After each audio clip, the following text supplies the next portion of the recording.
Hello दोस्तों, आप लोग का हमारे यूट्यूब चैनल एजुकेशन प्लेटफॉर्म पर स्वागत है। आज हम क्लास 10th के कुछ महत्वपूर्ण टॉपिक लेकर आए हैं जिससे कि उनके एग्ज़ाम में जो कि एग्ज़ाम में आते हैं, जिन टॉपिक से क्वेश्चन आज वो लेकर आए हैं। तो ये चैप्टर नंबर 5 का है, तत्वों के आवर्ती वर्गीकरण से संबंधित कुछ महत्वपूर्ण टॉपिक है जिससे क्वेश्चन पूछे जाते हैं। तो चलिए हम लोग देखते हैं क्या हमारा महत्वपूर्ण टॉपिक है। तो चलिए देखते हैं पहला क्या है कि आवर्त सारणी में तत्वों के गुण। आवर्त सारणी में तत्वों के क्या गुण होते हैं उसके बारे में आपको जानना है यहाँ पर। तो पहला है हमारा कि परमाणु का आकार। इसका परमाणु का आकार की मैं बात करूँ तो परमाणु का आकार क्या होता है वर्ग में।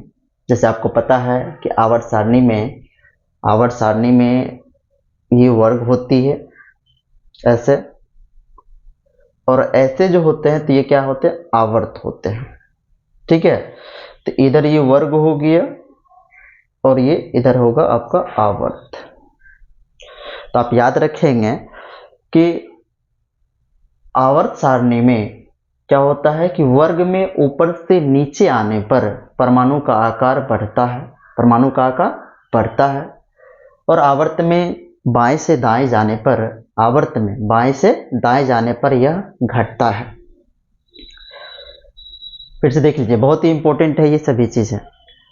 तो क्या है कि परमाणु का आकार वर्ग में ऊपर से नीचे आने पर क्या होता है बढ़ता है, और आवर्त में बाएं से दाएं जाने पर क्या होता है घटता है। विद्युत धनात्मकता की बात करें हम लोग तो विद्युत धनात्मकता में क्या होता है वर्ग में ऊपर से नीचे आने पर यह बढ़ती है और आवर्त में बाएं से दाएं जाने पर यह घटती है।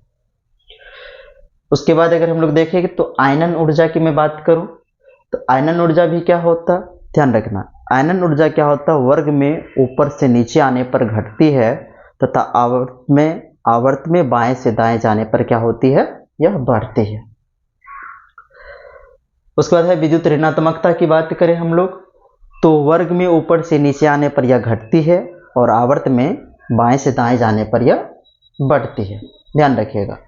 उसके बाद इलेक्ट्रॉन बंधुता की बात करें तो आवर्त में क्या होता है वर्ग में क्या होता है, ये ध्यान रखना है कि वर्ग में ऊपर से नीचे आने पर यह घटती है और आवर्त में बाएं से दाएं जाने पर यह बढ़ती है। उसके बाद आपका है कि परमाणु त्रिज्या की मैं बात करूं, किसकी परमाणु त्रिज्या की। तो परमाणु त्रिज्या क्या होता है तो वर्ग में नीचे है ना, वर्ग में ऊपर से नीचे आने पर यह बढ़ती है और आवर्त में बाएं से दाएं जाने पर यह घटती है।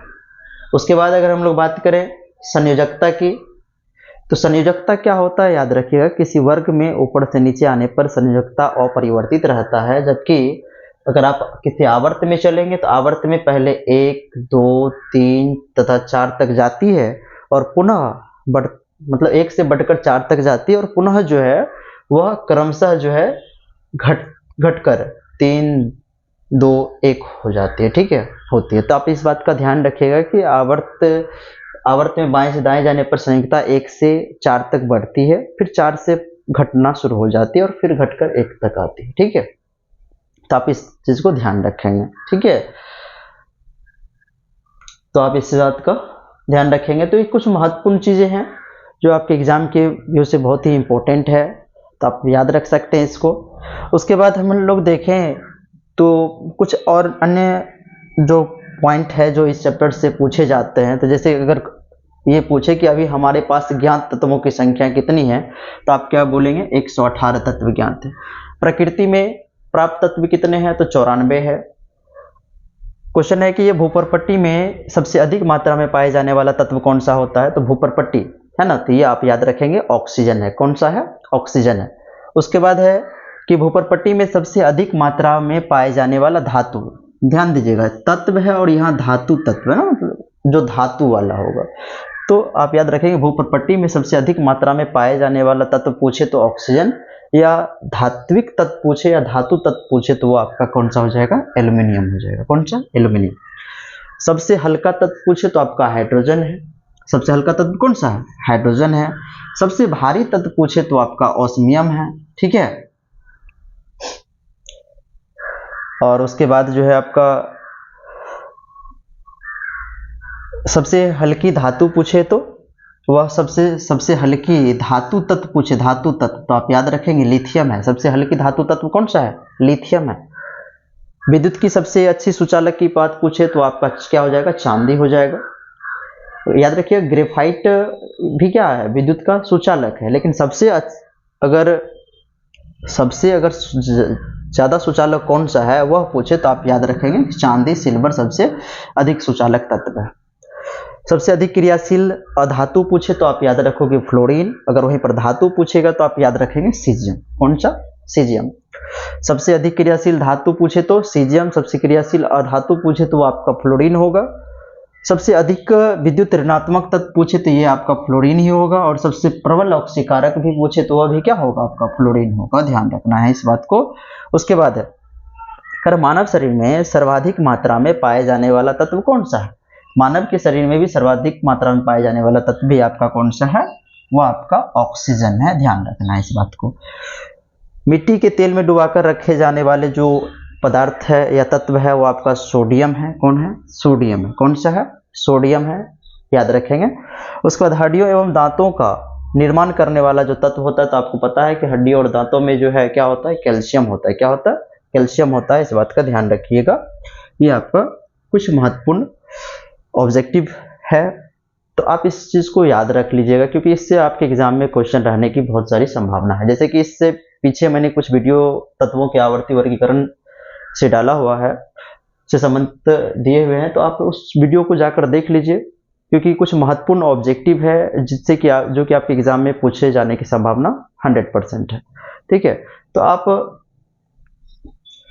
इस बात को याद रख लीजिएगा, क्योंकि क्वेश्चन यहाँ से ये पूछे जाते हैं कि किसी वर्ग में, ये कह सकते हैं कि वर्ग में ऊपर से नीचे आने पर परमाणु का आकार क्या होता है? बढ़ता है, घटता है, अपरिवर्तित रहता है, या इनमें से कोई नहीं। तो आपके पास वो ऑप्शन रहेंगे, तो आप इस तरीके से इसको याद रख लीजिएगा अच्छी तरीके से। तो आपका एक मार्क यहाँ से बन जाने की, और इस टॉपिक की जितने भी इम्पोर्टेंट क्वेश्चन है मैंने वो कराया है, तो आप वह वीडियो जाकर अवश्य देख लें। धन्यवाद। अगर हमारी वीडियो आप लोग को अच्छी लग रही हो तो हमारे वीडियो को लाइक करें, हमारे चैनल को सब्सक्राइब करें। अगर तो केमिस्ट्री के जो कुछ महत्वपूर्ण टॉपिक है वो तो मैं कर ही चुका हूँ आज।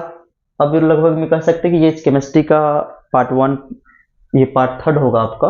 पार्ट 1 पार्ट 2 दे दिए हैं, तो आप उसे जाकर देख लीजिएगा। और अब हम लोग लेकर आएंगे बायोलॉजी का, है ना। नया सेशन जो हमारा इसमें अब स्टार्ट होने वाला है तो वो बायोलॉजी से होने वाले हैं, क्योंकि इससे संबंधित मैंने सारे वो क्वेश्चन कर दिया है। ठीक है, और तो चलिए हम लोग देखेंगे अगली क्लास में हमारा जो पहला बायोलॉजी का फर्स्ट वीडियो आएगा, तो देखना ना भूलिए उस चीज़ को।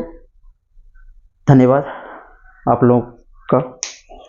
चलिए अगर हमारी वीडियो अच्छी लग रही है तो अपने दोस्तों के साथ भी शेयर कर लीजिएगा, क्योंकि शिक्षा, है ना, शिक्षा के विषय में भी कहा जाता है कि शिक्षा वह शेरनी का दूध है जिसने जितना पिया है उसने उतना दहाड़ा है। तो पढ़िए, मन से पढ़िए। आप लोग का एग्ज़ाम बिल्कुल नज़दीक आ चुका है, तो मैं यही चाहूँगा कि आप लोगों के लिए कुछ अच्छा कर पाऊँ इस एग्ज़ाम को देखते हुए। तो मैंने ऑब्जेक्टिव को ध्यान में रखते हुए कि बच्चों के साथ ऑब्जेक्टिव का बहुत सारा प्रॉब्लम होता है, तो इसलिए मैं आप लोगों के लिए ऑब्जेक्टिव विशेष करके लाया हूँ, और सारे आपको सिलेक्टेड क्वेश्चन हैं, आप देखना ना भूलें उस चीज़ को। धन्यवाद।